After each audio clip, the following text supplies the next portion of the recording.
aujourd'hui parce qu'on a des prix de vente de nos produits qui sont beaucoup trop bas par rapport aux charges qu'on peut avoir à supporter sur nos exploitations. C'est plus possible de tenir comme ça sur le long terme. Qu'est-ce que vous attendez de cette mobilisation? Alors la mobilisation au niveau national, on attend un allègement des charges, donc des annonces qui viennent du ministre et du président qui soient d'une ampleur à couvrir la crise du monde agricole. Alors l'embargo russe touche une partie de la production porcine, parce qu'il y avait une partie de la production qui était exportée. Mais du coup, on a à chaque fois un effet ciseau, parce que c'est une faible partie qui est exportée. Mais comme ça augmente les stocks sur le marché national, et ça fait effondrer les prix. Si on a 5% d'export, ça peut faire chuter les prix de 15%. Donc c'est un effet papillon très important. Alors le fait que de l'embargo russe, on peut en comprendre les raisons. Par contre, on n'admet pas que ce soit l'agriculture qui paye les conséquences de cet embargo.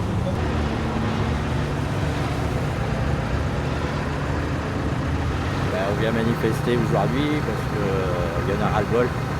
Ras-le-bol des contraintes environnementales, ras-le-bol toujours des contraintes administratives. On nous demande de plus en plus de normes, de choses comme ça. Et aujourd'hui, le prix ne suit pas les charges. Il y a trop de charges par rapport à nos produits qu'on vend. Donc, par rapport aux autres pays d'Europe, c'est pour ça que j'ai vu l'affiche. On est commandé par l'Europe, mais dans les autres pays, il n'y a pas les mêmes charges qu'en France. La charge salariale est beaucoup plus élevée, la main-d'œuvre est beaucoup plus chère en France. Donc on ne peut pas être compétitif. Et on cesse de répéter au gouvernement toujours la même chose et il ne faut rien. L'Europe, ça n'a pas avancé. On a su changer la monnaie il y a 15 ans. Et on a mis la charrue avant les bœufs, on n'a pas harmonisé les charges dans les pays voisins.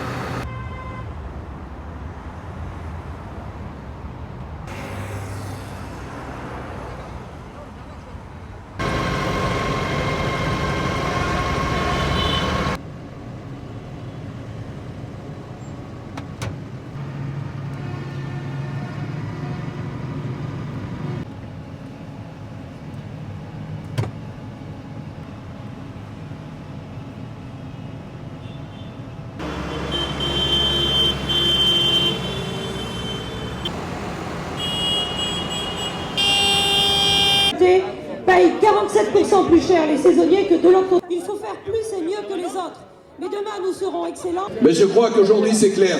Nous avons des jeunes qui croient à la filière laitière. Nous croyons à la filière laitière et nous croyons à l'élevage en France. Donc, il faut pouvoir passer le cap de cette crise. On sait que c'est une crise européenne, mais on n'aura pas de filière laitière si les jeunes ne continuent pas de croire à la filière laitière. Donc déjà, trouver des solutions pour que ces jeunes puissent rester producteurs de lait et puissent croire à l'avenir. Alors quand je dis les jeunes, c'est bien sûr aussi que l'ensemble des producteurs doivent pouvoir passer ce cap. Donc c'est bien sûr des mesures conjoncturelles qui doivent être prises dès ce soir. Mais c'est aussi l'engagement à travers le Premier ministre, du Président de la République, d'assumer au niveau européen les engagements qu'ils ont pris il y a 1 an avec l'embargo russe. Il y a 1 an, ils ont pris un engagement pour prendre des sanctions par rapport à la Russie. Derrière, c'est l'agriculture française qui est en train de payer. C'est l'agriculture européenne qui est en train de payer. Et ça, c'est pas supportable. Si on a pu régler le problème des bateaux vendus à la Russie avec un chèque, c'est pas les salariés de l'industrie navale qui payent de leur poche ce chèque. Et nous ne voulons pas payer de notre poche ces décisions politiques européennes. Donc, le président de la République, à travers le Premier ministre, doit assumer ses responsabilités qui sont les siennes, à savoir que nous n'avons plus de revenus aujourd'hui et c'est plus supportable.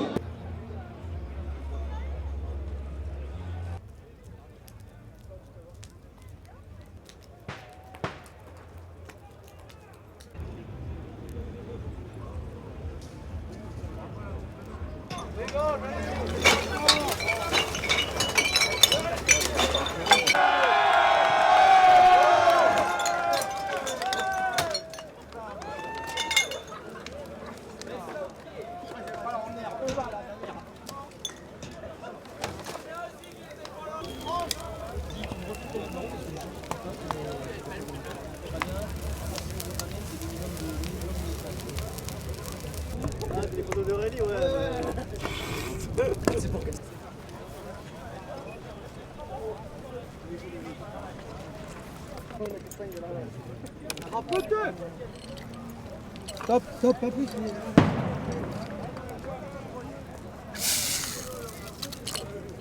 J'ai pas de pression.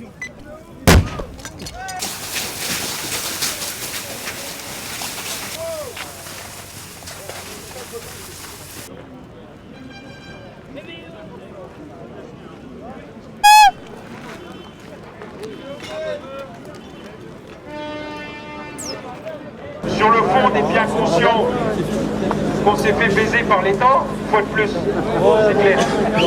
Maintenant, on va partir pour des raisons logistiques, pas pour des raisons de fond. Parce que croyez-moi, que ce serait passé à Quimper, on ne serait pas prêt de partir, ça c'est certain. À Quimper, on retourne on aurait tout arraché.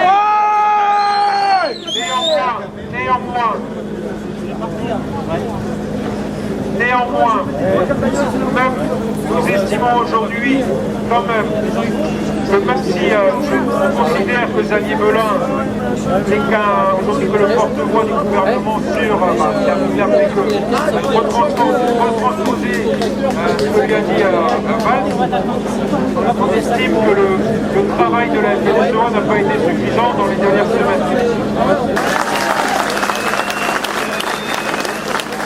Je vais juste faire un point logistique parce que, comme a dit Seb, on... T'as qu'à garder ton point logistique. Ouais, mais toi, t'as qu'à foutre le camp aussi. On va partir donc plutôt à 5h30, on va être trop juste 5h, le temps de tout remettre en place. Et je dis ça, c'est parce qu'en fait, nous, les gens, ils doivent être samedi matin chez eux. La nuit prochaine, nous, on va dormir 2 heures. Et on a encore une journée complète de route. Je sais pas si les gens là, ils se rendent compte, mais on a du dur derrière encore. Si on va là faire les cons sur les champs, eh ben c'est clair, on va foutre en l'air notre mois de préparation. Les 4 jours, on a passé, dans les 2 jours déjà, où on a passé des bons messages de com avec la presse, le soutien et tout qu'on a avec la population, c'est mort. Si on fait les guignols, c'est mort.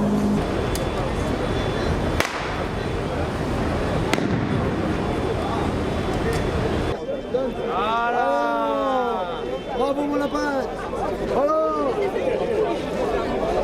Voilà ce qu'on pense des gens qui nous entourent à l'actuel. Pourquoi vous voulez le drapeau de la... Oh, parce que c'est trop politisé. Il y en a marre. Ils ont trop de pognon à gagner. La politique couille molle, on en a marre. Voilà.